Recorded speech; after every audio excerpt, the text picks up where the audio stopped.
दोस्तों आजकल crypto currency का बहुत ज़्यादा चर्चा और हंगामा है। हर कोई क्रिप्टो करेंसी के ताल्लुक से बात करता है। लेकिन बहुत सारे लोगों को यही नहीं पता है कि क्रिप्टो करेंसी दरअसल होती क्या है। तो आज के इस वीडियो में हम आपको क्रिप्टो करेंसी के बारे में पूरी तरीके से डिटेल बताएंगे और ये भी बताएंगे कि इसकी शुरुआत कैसे हुई और ये भी बता देंगे कि इसका फ्यूचर क्या होने वाला है इनफैक्ट। तो चलिए थोड़ा सा इसको बैकग्राउंड से समझ लेते हैं ताकि इसको आसानी के साथ समझना आसान हो जाए, क्योंकि क्रिप्टो करेंसी के बारे में बहुत सारे लोगों को क्लियरिटी ही नहीं है। तो दरअसल क्रिप्टो करेंसी को समझने से पहले आपको पूरा लेन-देन का सिस्टम समझना पड़ेगा और लेन-देन का सिस्टम शुरुआत यहाँ से होती है बार्टर सिस्टम से। बार्टर का मतलब होता है सामान के बदले कोई चीज़ सामान देना, लेना-देना। यानी कि आज भी आप देखते होंगे गाँव वगैरह में सामान के बदले सामान लिया जाता है। जैसे मान लीजिए कि कोई कुछ बेचने आया, सेब बेचने आया, तो अब सेब बेचने वाले से लोग पैसा दे कर के पहले नहीं गाँव में लेते थे। अब तो खैर पैसा दे कर के लेने लगे हैं। लेकिन जनरली कोई धान दे कर के ले रहा है, गेहूँ दे कर के ले रहा है, यानी इधर से वो सेब दे रहा है, उधर से वो गेहूँ दे रहा है और दोनों का आपस में एक्सचेंज हो गया। और चूँकि दोनों की एक इंट्रिंसिक वैल्यू होती है, तो इसलिए वो एक्सचेंजेबल था। तो मतलब एक सामान के बदले दूसरे सामान को अगर लेन-देन करते हैं, तो उसी को बोलते हैं बार्टर सिस्टम। अच्छा, बार्टर सिस्टम बहुत पुराने काल से चलती चली आ रही थी। लेकिन बार्टर सिस्टम फ़ेल कहाँ से हो गया? फ़ेल कब हो गया और क्यों हो गया? उसके पीछे का दरअसल कारण ये था कि कभी-कभार ऐसा हो गया कि चलो ठीक है, मान लीजिए कि एक के पास 5 केले हैं, एक के पास 500 अमरूद हैं, तो 5 केले 5 अमरूद दोनों का एक्सचेंज तो हो गया। लेकिन अगर यही चीज़ एक गधा और बिल्ली का एक्सचेंज करना हो, तो ज़ाहिर-सी बात है फिर यहाँ पर फ़ेल हो जाएगा। क्योंकि गधे की वैल्यू ज़्यादा है, बिल्ली की वैल्यू कम है। किसी के पास मान लीजिए बिल्ली है, किसी के पास गधा है, तो अब वो बिल्ली और गधा एक-दूसरे को एक्सचेंज नहीं करेंगे, क्योंकि वो कहेगा कि गधा मेरा ज़्यादा वैल्यूएबल है और वो बोझ ढोने के काम आएगा, सवारी ले जाने के काम आएगा और भी दूसरे काम आएँगे। लेकिन बिल्ली किस काम की? उसको तो मज़ीद खिलाना पड़ेगा, उसके ऊपर खर्चा करना पड़ेगा, तो ये कोई काम की नहीं। तो ज़ाहिर-सी बात है यहाँ पर फिर अभी लेन-देन का ठीक-ठाक मामला नहीं बन पाया और इसी वजह से ये बार्टर सिस्टम फ़ेल हो गया। तो अब जब बार्टर सिस्टम फ़ेल हुआ, उसके बाद में फिर शुरुआत होती है कुछ गोल्ड वगैरह की। यानी अब ये हो गया, तय कर लिया गया कि कुछ गोल्ड्स होंगे, गोल्ड्स के कॉइन बना दिए गए और गोल्ड्स के कॉइन के बदले में जो उसकी वैल्यू त तय की गई, उसी के बदले में अब चीज़ों को खरीदा-बेचा जाएगा। यानी मान लीजिए किसी का एक इतना इतना बड़ा सिक्का बना दिया गया, अब उसकी वैल्यू मान लीजिए कि 1000 कर दी गई। अब 1000 के बदले में, उस सिक्के के बदले में अब 1000 का सामान जाकर के ले लो, अगर ज़रूरत महसूस हो तो। और अगर ना चाहो तो फिर अपने तरीके से बार्टर सिस्टम में करो। तो बहरहाल, लेकिन चूँकि गोल्ड लिमिटेड होता है और उसमें खोजने का भी टाइम होता है और उसके अलावा उसके रख-रखाव में भी बहुत ज़्यादा रिस्क होता है। आप इसको बहुत ज़्यादा कैरी करके लेके नहीं जा सकते हैं। मान लीजिए यहाँ से गोल्ड लेकर के आप 1000-2000 किलोमीटर दूर नहीं ले जा सकते थे। तो इसकी वजह से गोल्ड वाला जो सिस्टम था, वो भी बहुत ज़्यादा दिनों तक नहीं चल पाया। उसके बाद में अब शुरुआत होती है पेपर करेंसी की। और जब पेपर करेंसी की शुरुआत होती है, तो पेपर करेंसी में क्या होता है कि बेसिकली पहले उसको जो रखा गया था, वो गोल्ड बेस्ड रखा गया था। यानी उसके पीछे कोई ना कोई एसेट्स था, सोना था, तो इस टाइप की चीज़ें थी और उसी की बुनियाद पर, यानी जितने का एसेट था, उसी के वैल्यू में कोई भी पेपर करेंसी इश्यू कर दी गई। लेकिन जब पॉपुलेशन बढ़ती गई, तो अब गोल्ड वगैरह ये तमाम चीज़ें तो लिमिटेड हैं। अब ज़ाहिर-सी बात है बहुत ज़्यादा करेंसी छापने की ज़रूरत पड़ गई, तो अब गोल्ड को पीछे से हटा दिया। अब जब गोल्ड को हटा दिया, तो जो भी करेंसी आपको नज़र आ रही है, आप कह सकते हैं ये फेक है, या यूँ कह लीजिए कि ये गवर्नमेंट के प्रॉमिस पर ये पूरी करेंसी चल रही होती है। यानी गवर्नमेंट ये कह देती है कि हमने आपको इतनी करेंसी दे दी है, आप खरीदिए, बेचिए। अब आप इस करेंसी को लेके जाएँगे, तो एक-दूसरे से एक्सचेंज हो पाएगा, यानी एक-दूसरे से खरीदो-फरोख्त हो पाएगी, लेन-देन हो पाएगा, कोई मना नहीं कर पाएगा। अगर कोई मना करेगा तो पुलिस डंडा मारेगी और कहेगी कि ससुर तुम गवर्नमेंट के दायरे में रहते हो या गवर्नमेंट के दायरे से बाहर रहते हो। यानी गवर्नमेंट जब उसको एक्सेप्ट करने के लिए कह रही है, तो तुम एक्सेप्ट करो। तो इसी तरीके से अब गवर्नमेंट के प्रॉमिस पर ये पूरा पेपर करेंसी चल रही है। आपने देखा होगा कि उसपे लिखा रहता है कि मैं धारक को इतने रुपए अदा करने का वचन देता हूँ और उसपे नीचे गवर्नर का साइन रहता है। ये क्यों रहता है? क्योंकि गवर्नमेंट आपको भरोसा दिलाती है कि आप परेशान मत होइए, मैं भरोसा दिलाता हूँ कि ये जो करेंसी है, इसकी वैल्यू ₹500 मानी जाएगी और लोगों को एक्सेप्ट करना पड़ेगा। हालाँकि इसके पीछे ना कोई गोल्ड है, ना कोई कुछ है, कुछ भी नहीं है। लेकिन ये एक पेपर है और ये पूरा भरोसे पे चल रहा है और सरकार के डंडे के ज़ोर पे चल रहा है। यही वजह है कि सरकार इसको जब चाहती है, इसको बंद भी कर सकती है, जितना चाहती छाप सकती है। तो इसी वजह से इसमें दिक्कत है। दिक्कत क्या है? मान लीजिए किसी ने बहुत ज़्यादा पैसे ले लिए, अब वो भाग गया। जैसे नीरव मोदी का केस ले लीजिए, विजय माल्या का केस ले लीजिए। अभी ये लोग क्या हो गए, बैंक से पैसा लिया और भाग गए और बैंक तो किसका पैसा रखती है? हमारा और आपका पैसा रखती है। तो अब वो पैसा जो गया, वो किसका गया? हमारा और आपका गया। अब हमारा और आपका पैसा लेकर के कोई फरार हो गया, तो अब क्या होगा? अब ये दिक्कत यहाँ पर आने लगी, क्योंकि गवर्नमेंट ने उनको दिलाया था भरोसे की बुनियाद पर, और भाई साहब ने चूना लगा दिया बैंक को, और बैंक का जो चूना लगा तो बैंक अल्टीमेटली हमारे और आपके पैसे का चूना लग गया। तो एक तरीके से ये दिक्कत आ गई इसमें, और ये दिक्कत केवल इंडिया में नहीं बल्कि ये वर्ल्ड वाइड पूरी दुनिया में इस तरह की दिक्कत। 2007 में नॉर्दर्न रॉक करके एक बैंक था ब्रिटेन का, वो कोलैप्स कर गया था। उसके पास पैसे ही नहीं थे, लोग अपने पैसे आए मांगने के लिए, तो पता चला बैंक ने हाथ खड़े कर दिए, मेरे पास पैसे ही नहीं है। तो 2007 में ये हादसा हुआ, और 2008 में एक लेनिन ब्रदर्स का एक बैंक था, एक तरीके से ग्लोबल फाइनेंशियल सर्विस थी, उसको आप बैंक कह लीजिए। तो वो एक बैंक था, वो भी बैंकरप्सी का शिकार हो गया, वो भी दिवालिया हो गया।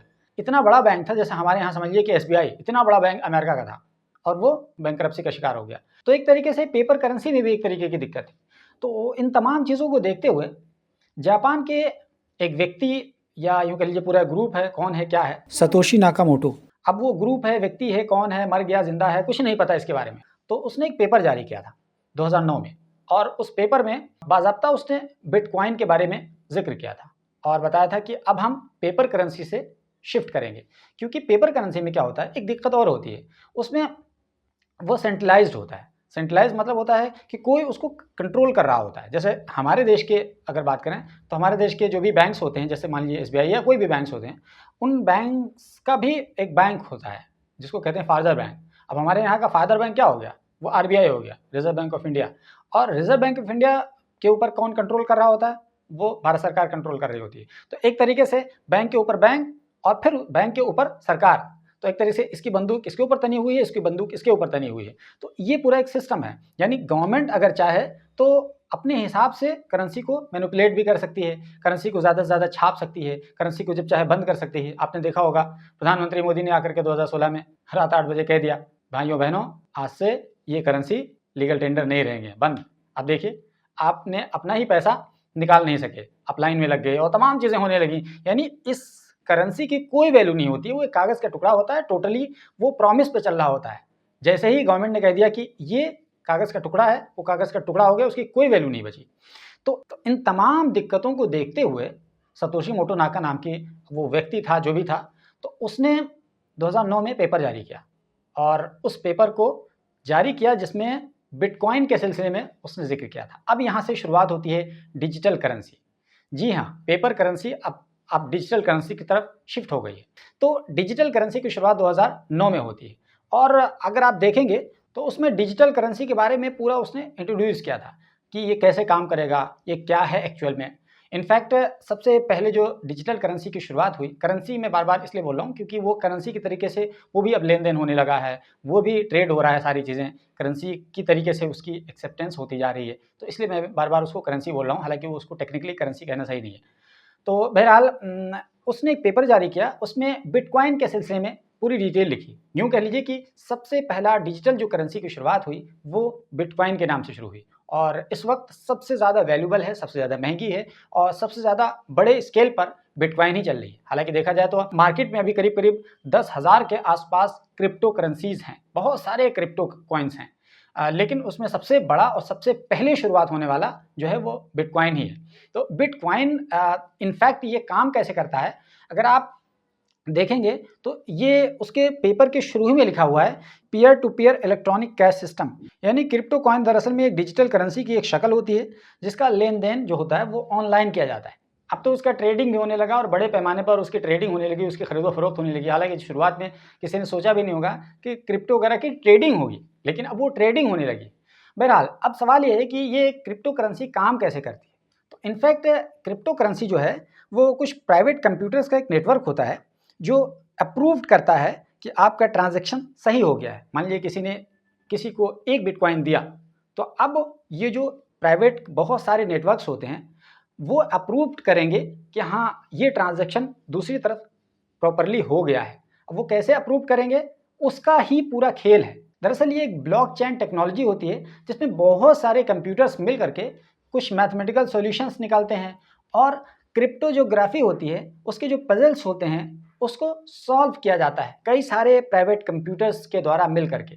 इसी को टेक्निकल भाषा में क्रिप्टो माइनिंग भी कहते हैं, और इसी माइनिंग के एवज में इन लोगों को कुछ रिवॉर्ड्स दिए जाते हैं, और जब वो रिवॉर्ड मिलते हैं तो कहते हैं कि हमें इतने पैसे की हमने माइनिंग कर ली, यानी इतनी क्रिप्टो की हमने माइनिंग कर ली, जो रिवॉर्ड उनको मिलता है। इनफैक्ट जब हम पूरा एक लैब लगा लेते हैं, इनफैक्ट आप चाहें तो आप भी उसका पूरा लैब लगा करके आप माइनिंग कर सकते हैं। हालाँकि उसका कॉन्फ़िगरेशन बहुत हाई होता है और बहुत इलेक्ट्रिसिटी कंज़्यूम होती है, बहुत अच्छा खासा दिमाग लगता है। बहुत सारे कंप्यूटर, दरअसल वो कंप्यूटर उसके पज़ल्स को वगैरह को सॉल्व कर रहा होता है। तो बहुत सारे कंप्यूटर्स होते हैं और ये पूरी दुनिया में होते हैं। इसी वजह से कोई भी एक दूसरे के डेटा को मैनिपुलेट नहीं कर पाता है। ये डिसेंट्रलाइज़्ड होता है, जो कि पहले वाले जो पेपर करेंसी थी, वो सेंट्रलाइज़्ड थी। वो जब चाहती थी सरकार एक करेंसी को मैनिपुलेट कर देती थी, बंद कर देती थी, जारी कर देती थी। लेकिन इसमें क्या है, ये पूरा डिसेंट्रलाइज़्ड है। ये किसी एक व्यक्ति के कंट्रोल में नहीं है। हमारा और आपका लेन-देन हो गया, किसी को कोई फ़र्क नहीं पड़ता है। यानी कोई हमें कंट्रोल नहीं कर सकता। तो सातोशी नाकामोटो का जो पूरा मोटो था, उनका मकसद जो था, वो यही था कि डिसेंट्रलाइज़ हो, ताकि बैंकों के कोलैप्स वगैरह का चक्कर ही ना पड़े। तो ये बेसिकली क्रिप्टो करेंसी का पूरा कॉन्सेप्ट है, उसकी माइनिंग का कॉन्सेप्ट है और उसके पीछे जो टेक्नोलॉजी काम कर रही होती है, वो एक ब्लॉकचेन टेक्नोलॉजी काम कर रही होती है और यही सबसे बड़ी मजबूती है इस करेंसी की, क्योंकि ब्लॉकचेन टेक्नोलॉजी की वजह से कोई किसी के डाटा को मैनिपुलेट नहीं कर सकता है। ये असंभव सा हो जाता है मैनिपुलेट करना। तो ये एक तरीके से फ्यूचर में, क्योंकि अब इसकी ट्रेडिंग वगैरह बहुत बड़े पैमाने पर शुरू हो गई है, तो फ्यूचर इसका बहुत ज़्यादा ब्राइट होने वाला है और बहुत सारे देश एक तरीके से अब इसको लीगल फॉर्म में उसको एक्सेप्ट करने लगे हैं।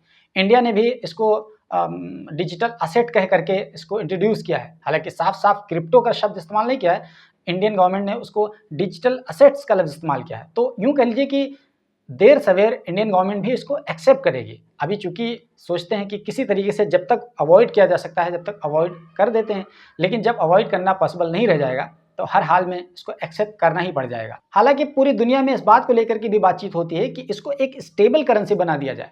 यानी जिस तरीके से यूएसडी है, आईएनआर हो गया है, जितनी भी करेंसीज़ हैं दुनिया भर की, इस तरह स्टेबल होती हैं, ये बहुत ज़्यादा वोलेटाइल नहीं होती हैं। ऐसा नहीं हो गया कि आज ₹1 की वैल्यू बहुत ज़्यादा घट जाएगी या बहुत ज़्यादा बढ़ जाएगी, ऐसा नहीं है। जबकि इसमें क्रिप्टो में बहुत ज़्यादा वोलेटाइल होता है, मतलब बहुत ज़्यादा उतार-चढ़ाव हो जाता है। तो इसको देखते हुए कहा गया कि एक इसको एक स्टेबल करेंसी के तरीके से इंट्रोड्यूस कर दिया जाए या इसको प्रोजेक्ट कर दिया जाए और उसको कुछ इस तरीके से किया जाए कि इसको फिएट करेंसी के साथ उसको एसोसिएट कर दिया जाए, लिंक कर दिया जाए। फिएट करेंसी बोले तो जो भी ये ट्रेडिशनल करेंसी होती हैं, जैसे कि आईएनआर हो गया, यूएसडी हो गया, यूरोप हो गया, येन हो गया, यानी जितने भी करेंसीज़ हैं, इनके साथ लिंक कर दिया जाए। तो जब इनके साथ लिंक कर दिया जाएगा एक तरीके से, तो बहुत ज़्यादा वोलेटाइल नहीं रह जाएगा। हालाँकि इसका नेगेटिव पॉइंट ये है क्रिप्टो करेंसी का, जैसा कि जो रिच डैड पुअर डैड हैं, उसके जो लेखक हैं रॉबर्ट कियोसाकी, उन्होंने कहा था कि ये जो क्रिप्टो करेंसी है, ये फेक है, बकवास है, इसकी कोई वैल्यू नहीं है, इसलिए आप लोग रियल एसेट्स में इन्वेस्ट करिए, गोल्ड में, प्रॉपर्टी में, इन तमाम चीज़ों में इन्वेस्ट करिए। तो उनके मुताबिक क्रिप्टो करेंसी फेक है, बकवास है। हालाँकि किसी के बकवास और फेक कहने से कुछ नहीं होता है। जो चीज़ सामने नज़र आ रही होती है, आपको हर हाल में मानना पड़ेगा, चाहे आपको समझ में आ रहा हो या समझ में नहीं आ रहा हो। सामने सूरज अगर चमक रहा है, तो आप उसको ये कह कर के ख़ारिज नहीं कर सकते हैं कि ये हमारे दिमाग का इल्यूज़न हो सकता है, ऐसा नहीं है। सूरज है तो है। तो अब क्रिप्टो करेंसी अगर मार्केट में आ गई है, तो आपको उसको एक्सेप्ट करना पड़ेगा, उसी एतबार से अपने आप को चलना पड़ेगा, अपने माइंड को इसे ढालना पड़ेगा और उसके फ्यूचर के हिसाब से अपने फ्यूचर को प्लान करना पड़ेगा। ये आपकी मजबूरी है, अगर आप नहीं करेंगे, तो आप कमज़ोर पड़ जाएँगे। तो दोस्तों, ये ओवरऑल क्रिप्टो करेंसी के सिलसिले में जो कुछ भी डिटेल थी, बहुत बुनियादी डिटेल थी। उम्मीद करते हैं कि ये वीडियो आपको पसंद आया होगा। अगर आपको हमारा ये वीडियो पसंद आया है, हमारा ये चैनल पसंद आया है, तो वीडियो को पहले लाइक कर दीजिए, फिर उसके बाद चैनल को सब्सक्राइब कर लीजिए। और अगर यही वीडियो फेसबुक पर देख रहे हैं, तो प्लीज़ हमारे पेज को फॉलो कर लीजिए, क्योंकि हम यहाँ पर न केवल इस तरह के स्टोरीज़, बल्कि इसके अलावा व्लॉग के कंटेंट्स भी बनाकर आपको देते रहते हैं।